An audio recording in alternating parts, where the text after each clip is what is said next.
Have you ever asked God for a sign? You know, one of those moments when you're struggling, searching for meaning, and you just need something or someone to tell you you're on the right path?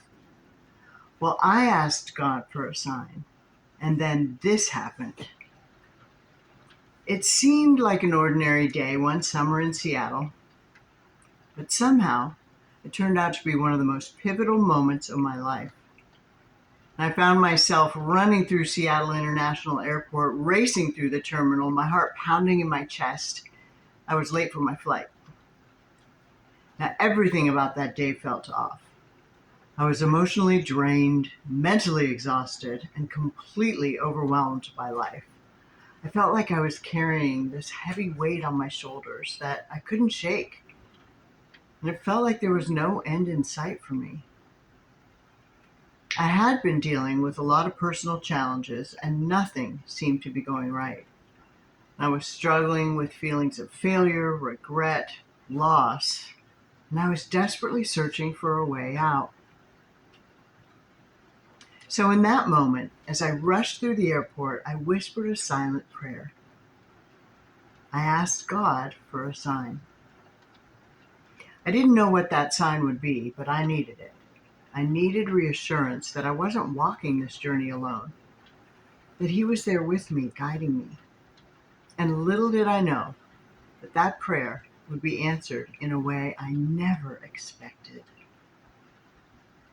Now, as I approached my gate, my name echoed over the loudspeaker. Passenger Ivy! Passenger Ivy! Last call! So panic was surging through me, and I was almost late. I rushed through the crowd, my legs moving as fast as they could carry me, and I finally made it to the entrance of the plane, just in the nick of time. I boarded, and to my surprise, the entire plane was packed. The plane was packed. Row after row of men in business suits. I only spot one empty seat, head that way, and the woman sitting at the window seat looked kind of like an older Florence Henderson, the mom from the Brady Bunch. And I asked, "May I sit here?" She glanced up to me, her expression less than welcoming. After a brief pause, she grudgingly mutters, sure. I could tell she wasn't exactly that thrilled, because you know what you do when you don't want someone sitting next to you on an airplane, right? You pile your stuff all over the empty seat, hoping that whoever walks up would get the hint. Well, that's exactly what she'd done. So she started moving her umbrella and her purse and her book. And I plopped into the seat and I waited for a moment, feeling kind of awkward, until she finally moved her things, and I could feel the tension, but I didn't have the energy to worry about it at the time. I just wanted to sit down and get comfortable, and get the flight over with. And then out of nowhere, she says, "Look, I'm just trying to get home to my husband in Oregon. And after all these weather delays, now I'm waiting for some passenger Ivy." Well, at that moment, something in me just snapped. I was passenger Ivy. And everything I had been holding in, the stress, the pain, the frustration of the day, running through the airport, adrenaline pumping, all came to the surface. And without warning, I just began to bawl. Black mascara streaking down my face now as I just sit here sobbing in front of this woman who'd never laid eyes on me before. She seemed surprised at first. She politely turned away. But after a few minutes, something remarkable happened. She reached into her purse, handed me a tissue, and then one after another and then another.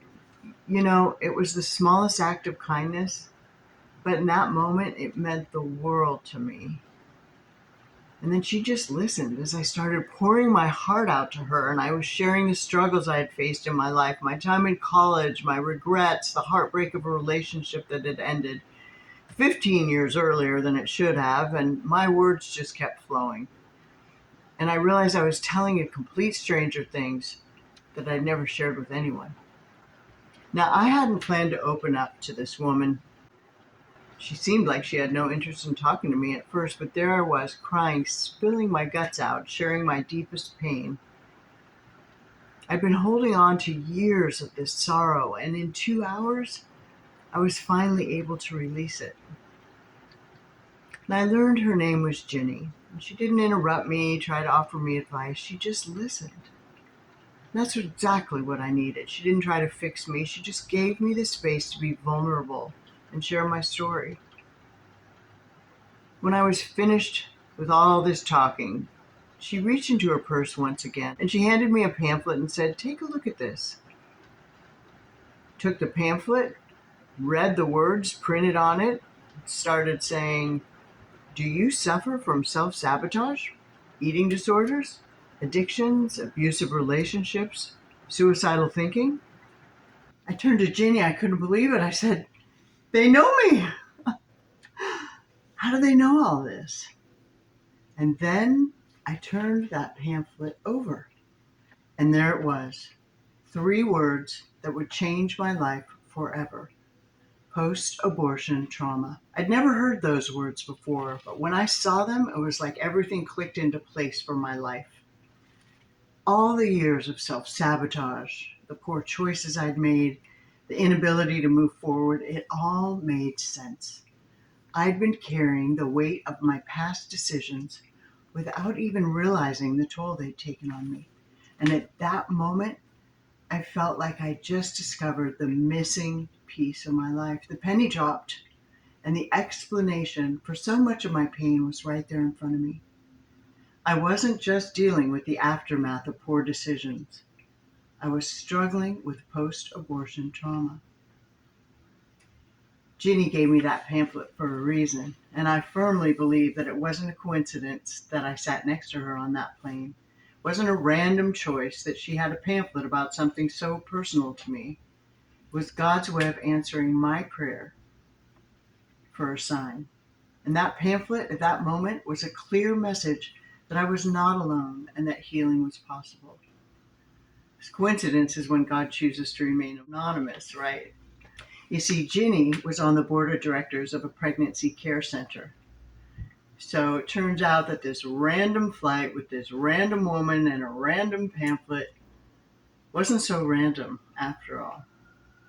Well, in the years that followed, Ginny became one of the most important people in my life. And she wasn't just a stranger on a plane. She became my best friend, my mentor, and someone who helped me walk through the darkest moments of my life. I honestly believe that God placed her in my life for this specific reason. Because what happened on that plane wasn't a coincidence. It was a miracle. And a few years later, Ginny and I were speaking at a women's retreat, sharing our story to empower other women. And as we were wrapping up and telling the incredible story on the plane, Ginny turned to me and said, "Britt, I still don't understand why you had to sit next to me on the plane that day." I looked at her, kind of puzzled, and said, "Ginny, that was the only seat open." "Ginny, that was the only seat open. I had to sit next to you."